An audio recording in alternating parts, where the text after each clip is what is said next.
बोलो जयकारा बोल मेरे श्री गुरु महाराज की जय।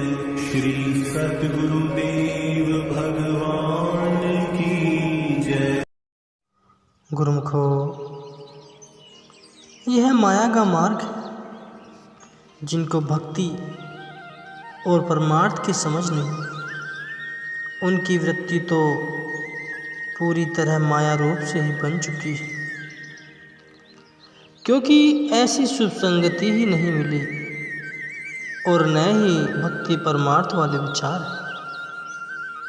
इसलिए वह तो गुमराही में पड़ा हुआ है। मगर जो भक्ति और परमार्थ का तलबगार है, उससे तो यह विचार करना है कि इस मार्ग में संतों महापुरुषों के वचन और उनकी वाणियाँ क्या रहनुमाई, क्या रहनुमाई करती है।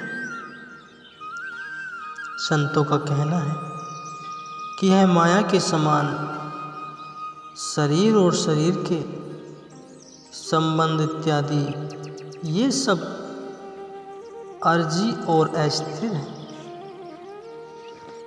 ये शरण भंगुर है। अगर सारी जिंदगी इन्हीं की लगन में ख़त्म हो गई तो फिर मानुष जीवन का लाभ ही क्या हुआ। मानुष जीवन एक उत्तम, अनमोल और दुर्लभ जीवन है। ऐसे उत्तम जीवन को पाकर इंसान सोचे कि जिंदगी भर क्या कार्रवाई की गई। अगर शरीर की ख्वाहिशों को पूरा करने और शरीर का निर्वाह करने में ही सब जिंदगी खत्म कर दी गई तो फिर क्या किया। क्योंकि आम तौर पर यही कुछ जिंदगी भर की कार्रवाई रहती है ना। संत कहते हैं यह तो नफसानियत की समझ है, यह तो पशुओं वाली हालत है और इसे इंसानियत से गिरी हुई हालत कहा जाएगा। अगर यही कुछ ही करता रहा तो फिर अपने जीवन में उसने लाभ क्या पाया। संतों के वचन रोशनी दिखलाते हैं कि जिन मायावी चीज़ों की तेरे दिल में लगन है, ये चीज़ें तो इस लोक में भी शांति नहीं दे सकती और आगे परलोक में भी सुखदायी नहीं है। अगर हर समय सुरती इन्हीं चीज़ों में अटकी रही तो इंसान ने क्या बनाया। इस जिंदगी में भी शांति पल्ले न पड़े और आगे के लिए भी नरकों और 84 लाख योनियों में भटकने का सामान जमा कर लिया। मगर नहीं, संतों के वचन की रहनुमाई हकीकत और सच्चाई की रहनुमाई है। यही हकीकत को आजमाने का रास्ता है। अपने ख्याल गलत है, दुनिया के ख्याल गलत और मनमति की सब कार्रवाई गलत है। कारण क्या है कि इनको किसी चीज़ का आधार और आश्रय नहीं। जरा सोचो, माया की ख्वाहिशों और माया के ख्यालों को किसका आधार है। कोई भी आधार नहीं, क्योंकि माया का मान गुमान गलत, माया का ख्याल गलत, शरीर के सुख गलत, यह सब भरोसा, यह आशरा और ये ख्वाहिशें गलत है, झूठी है। ये सब गलत है और झूठ है, तो फिर सच्चाई क्या है। इसलिए संत सत्पुरुष संसार से चित्त को उपराम करने और वैराग्य धारण करने का उपदेश करते हैं। झूठी चीज़ों से तबीयत को उपराम कराते हैं कि जो चीज़ें अपनी नहीं बन सकती, जिनसे न तो लोक के सुख हासिल होता है और न ही परलोक में सुख देने वाली है, तब ये जीव की अपनी कहाँ हुई। बस इसी का नाम उपरति है। अपनी चीज़ क्या है? सच्चाई, हकीकत, परमार्थ, रूहानियत और सद्गुरु भक्ति के ख्याल, ये सब हकीकत या सच्चाई के अंग हैं। भक्ति मार्ग में महापुरुषों, संतों, सद्गुरुओं के वचन ही सही रहनुमाई करते हैं। उनके वचन की मदद लेकर इसी जीवन में सच्चाई को हासिल करना है। अपने मन के विचार और मायावी ख्यालात असलियत को हरगिज नहीं पा सकते। जहाँ असलियत की खोज करनी हो, वहाँ तो संतों के वचन ही सही रहनुमाई कर सकते हैं। जीव खुद जन्म जन्मांतर से माया की गुलामी में बंधा चला आ रहा है। जन्मों के मायावी संस्कार अंदर में भरे पड़े हैं, इसलिए अपने विचार भक्ति मार्ग में काम नहीं कर सकते। माया की मलिनता जो जन्मों से बुद्धि में जमा हुई पड़ी है, तो भला सच्चाई को कैसे समझ सके। जिस तरह की ऊपर मिसाल दी जा चुकी है कि दुकानदार और किसान एक दूसरे के काम की वाकफियत नहीं कर सकते, उसी तरह ही मायासक्त बुद्धि या मनमती असलियत को नहीं समझ सकती। कोई कहे कि दुनियावी कर्मों में और दुनियावी कार्यों में मेरी बुद्धि अच्छा काम करती है, तो ठीक है, मगर वह तो दुनियावी समझ और दुनियावी व्यवहार में ही काम दे सकने वाली चीज़ है। वह रूहानियत और परमार्थ को समझ सकने के अयोग्य है। अगर कोई चतुर और होशियार है, तो दुनियावी व्यवहार में बेशक चतुर होगा, परंतु परमार्थ के मार्ग में वह चतुर और होशियार नहीं, क्योंकि हर चीज़ के परखने की अलग अलग कसौटी होती है। सोने और लोहे की परख के लिए एक ही कसौटी नहीं हो सकती। इसी तरह ही सच और झूठ की परख कर सकने वाली बुद्धि भी एक नहीं हो सकती। मायासक्त बुद्धि यह परख नहीं कर सकती। इस बारे में तो संतों महापुरुषों के वाक्य ही सही रहनुमाई करेंगे। अगर कोई परमार्थ और भक्ति को चाहता है, तो संतों के वचनों को आधार बना लो और संतों के वाक्य ही मानने पड़ेंगे, क्योंकि जो भक्ति का गरजमंद और तलबगार है और भक्ति मार्ग पर चलना चाहता है, तो उसे मनमति के ख्यालों को छोड़ना। अगर मंजिल मकसूद पर पहुंचने की ख्वाहिश है, तो फिर अपने लिए सफ़र लंबा करना, अपने रास्ते में कांटे बिछाना और रूह को नुकसान व बर्बादी की तरफ ले जाना सरासर गलती है। मन जन्म जन्मांतर से जीव को भटका रहा है।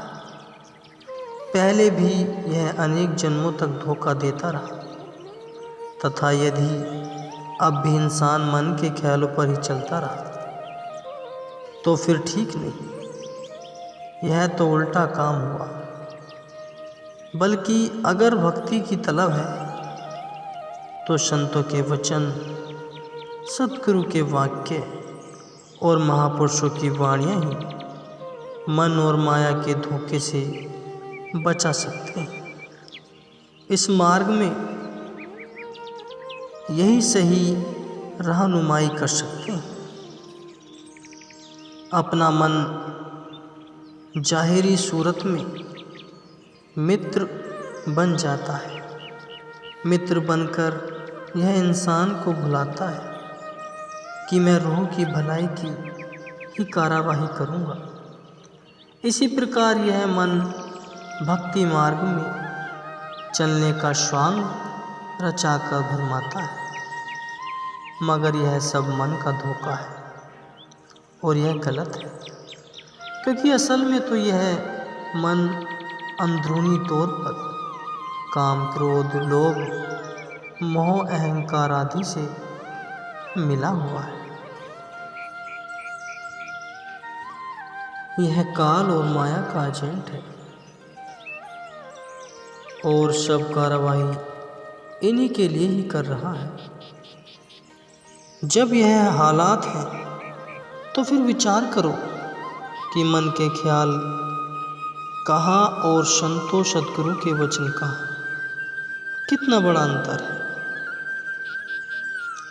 आम दुनिया को किन बातों का मान और भरोसा है? इज्जत बढ़ाई का, माया का, कुटुंब परिवार का, धन दौलत का, बस इन्हीं बातों पर फूला फिरता है। मगर संत कहते हैं कि ये सब मान, गुमान, अभिमान और भरोसा झूठा है, क्योंकि जो इंसान माया और मायावी सामानों का भरोसा करता है तो ये आखिर कब तक इंसान का साथ दे सकेंगे और कब तक उसके अपने बने रहेंगे? नहीं नहीं, इनका तो हरगिज़ एतबार और भरोसा नहीं। यह मन तो जन्म जन्म से इंसान को भरमा रहा है और इन पदार्थों के धोखे में गुमराह कर रहा है। इसलिए यह झूठा मान त्याग देना होगा। एक तरफ तो मायाधारी जीव है जो माया में बिल्कुल रच चुके हैं और माया की गुलामी दिलो जान से कबूल कर चुके हैं। उन्होंने तो माया के साथ मुकाबला नहीं करना है, क्योंकि वे उसके अधीन हैं।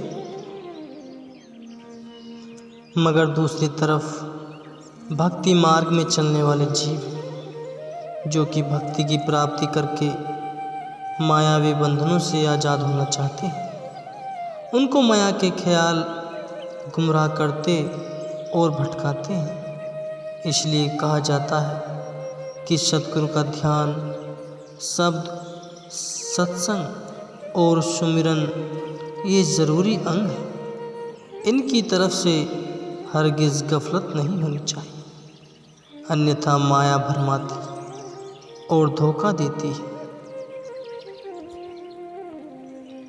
यह तरह तरह के सब्ज बाग दिखलाकर जीव को सतमार्ग से भटकाती है। जीव माया के लुभाने रूपों में भूल जाता है, बस फिर सुरती इन्हीं में अटक कर रह जाती है।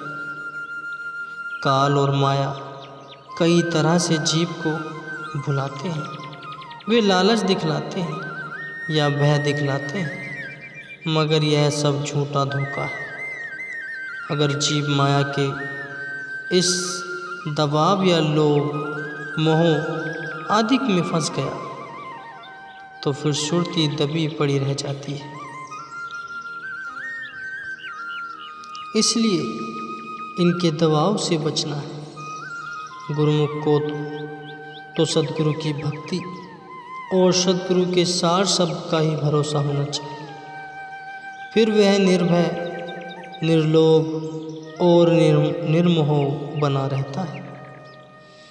गुरुमुख को यह एहतियात हर समय रखनी है, क्योंकि अगर यही बात पल्ले नहीं तो फिर उसके पास है ही क्या। अगर सद्गुरु का शब्द और ध्यान ही नहीं तो फिर बाकी सब मनमति का मिशला और है ही क्या। इंसान आमतौर पर जिन चीज़ों का अभिमान करता है उनकी कीमत तो संतों की परख के मुताबिक यही है। इंसान तो इन्हें परखे बिना खुश होता रहता है। थोड़ी थोड़ी बातों और मामूली चीज़ों का मान गुमान क्या करना। ये मायावी पदार्थ तो सत्पुरुषों की दृष्टि में तुच्छ और मूल्यहीन है। जब भक्ति और सच्चाई के ही मार्ग पर चलना है तो फिर और ज़्यादा बातों की तरफ क्या दौड़ना। बस मालिक के नाम का सुमिरन करें और दिली प्यार के साथ सतगुरु की सेवा करें। अब सोचने विचारने और अक्ल के घोड़े दौड़ाने का क्या अर्थ। आगा पीछा क्या करे। सगल वासना त्यागी चरणदास कहे सहजिया गुरु सुमिरन को लागी। जब भक्ति मार्ग में चलना ही ठहरा तो फिर हिम्मत और पुख्ता ख्याल के साथ इस मार्ग में कदम रखें।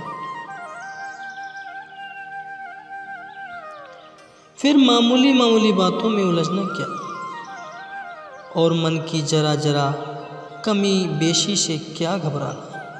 नहीं, बल्कि अपने ख्यालों को दृढ़ करके संतों महापुरुषों की रहनुमाई में चला चले और अपने ख्याल को इसी कसौटी पर परखें। ऐसा उत्तम सहयोग बड़े भाग्य से मिलता है गुरुमुखों कि मानुष जन्म भी हो, सत्संग भी मिल जाए और सत्पुरुषों की रहनुमाई भी हासिल हो। यही भक्ति को प्राप्त करने का दुर्लभ अवसर है। ऐसे दुर्लभ संयोग कई जन्मों के पुण्य फल से ही हाथ लगते हैं। इसलिए ऐसे उत्तम संयोग और दुर्लभ अवसर को पाकर समय नहीं गंवाना चाहिए। याद रहे कि मन माया के धोखे में हरगिज नहीं आना है। पुख्ता इरादे के साथ भक्ति व सच्चाई के मार्ग पर चलकर अपने जीवन को सफल करना है गुरुमुखों।